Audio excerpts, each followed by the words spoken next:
کیا U S Ukraine Russia conflict میں isolate ہوتا ہوا دکھائی دے رہا ہے؟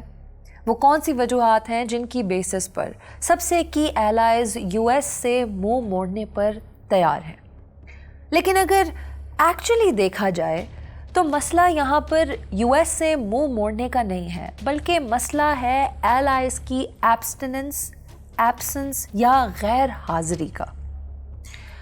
بہت سے ایسے ایلائز ہیں جو کہ یا تو اپنے پرسنل مفاد کے لیے یو ایس کا ایکٹیولی ساتھ نہیں دے رہے، یا پھر دے آر مور اور less cornered into siding with Russia. جیسے کہ let's take an example of Germany. Since Germany کے اندر جو پائپ لائن آتی ہے وہ رشیا سے آتی ہے، اور رشیا نے اس بات کا بہت کھل کر اعلان کیا ہے کہ جو یورپین ملک رشیا کا ساتھ نہیں دے گا، یا تو اسے گیس پائپ لائن کی کٹ آف فیس کرنی پڑے گی، یا پھر رشیا اس گیس پائپ لائن کو ویپنائز بھی کر سکتا ہے، جس کی وجہ سے Germany being a member of NATO is tilting towards Russia. اگر آپ کو یوکرین رشیا کانفلکٹ کے بارے میں نہیں پتا تو let me give you a quick summary. Ukraine Soviet union کا حصہ ہوا کرتا تھا، لیکن کولڈ وار کے بعد جب سوویت یونین کی تقسیم ہوئی تو یوکرین کی علیحدگی ایک وہ زخم ہے جو کہ رشیا ابھی تک بھول نہیں پایا۔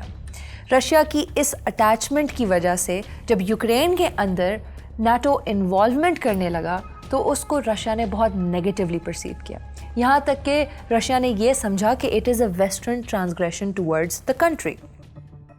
یہ پہلی دفعہ نہیں ہے کہ انڈیا ایبسٹیننس شو کر رہا ہے اور اس کا ٹلٹ رشیا کی طرف مڑتے ہوئے دکھائی دے رہا ہے۔ اگر پاس میں جا کے دیکھیں تو جو کولڈ وار ایرا کے دوران نان الائنڈ موومنٹ سائن کی تھی انڈیا نے، اس میں India wasn't really non aligned, بلکہ تب بھی ٹلٹ سوویت یونین کی طرف تھا۔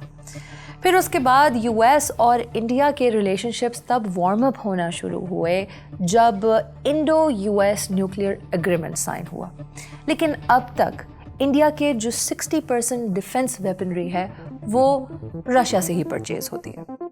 ریسنٹ ٹائمز میں تھوڑا سا فاسٹ فارورڈ کر کے دیکھیں تو پچھلے 10 سال میں جو یو ایس اور انڈیا کی نیوکلیئر سیلز تھی دیٹ اماؤنٹس ٹو $16 بلین، لیکن انڈیا اور رشیا کی صرف 2019 سے لے کر اب تک جو نیوکلیئر سیلز ہیں that is worth $15 billion.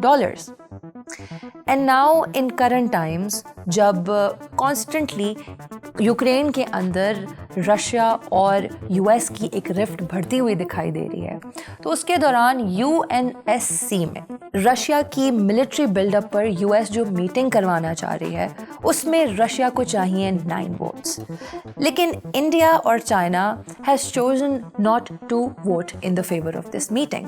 Secondly, آپ جانتے ہوں گے کہ انڈیا نے بہت ریسنٹلی رشیا سے سپٹمبر میں S-400 مسلز بائی کیے اور ایک ویپن کی پوری انڈسٹری اسٹیبلش کر رہا ہے کولکتہ کے اندر just for Russia. This is very crucial information during this time.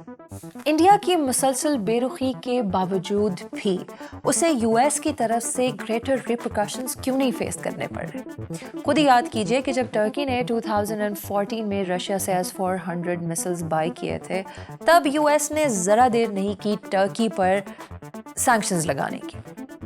لیکن مسئلہ یہ ہے کہ انڈیا نہ صرف رشیا کے معاملے میں یو ایس کے لیے ایک امپورٹنٹ ایلائی ہے، بلکہ یو ایس سمجھتا ہے کہ India is a natural ally to U S against China. U S یہ سمجھتا ہے کہ since India is the largest democracy, has a stable economic standing and has a strong army, اس کی basis per it will side with US against China. پر یہ statistics are completely false. Recently, China نے جو budget پاس کیا تھا اپنی military کے لیے that was worth $74 billion, جس میں سے آدھے سے زیادہ پیسہ پینشنز میں جائے گا۔ اور on the other hand China نے جو بجٹ اناؤنس کیا تھا that was worth $178 billion. And besides, India wouldn't dare to fight against Chinese Liberation Army. To some extent, US is recognizing کہ India is an unreliable partner. جیسے کہ AUKUS کی جو بڑی ہی explicit pact meeting تھی اس میں Canberra, Washington اور London. They were all together, working together for the meeting, but they kept India at an arm's length. Because US is slowly starting to realize کہ وہ India پر جتنا rely کرتا تھا اپنی diplomatic, political اور military matters پر وہ اتنا نہیں کر سکتا. But let's come to the same point that we discussed in the beginning. جیسے کہ political analysts کا کہنا ہے, if there was a war to erupt in Ukraine, will US be really left alone?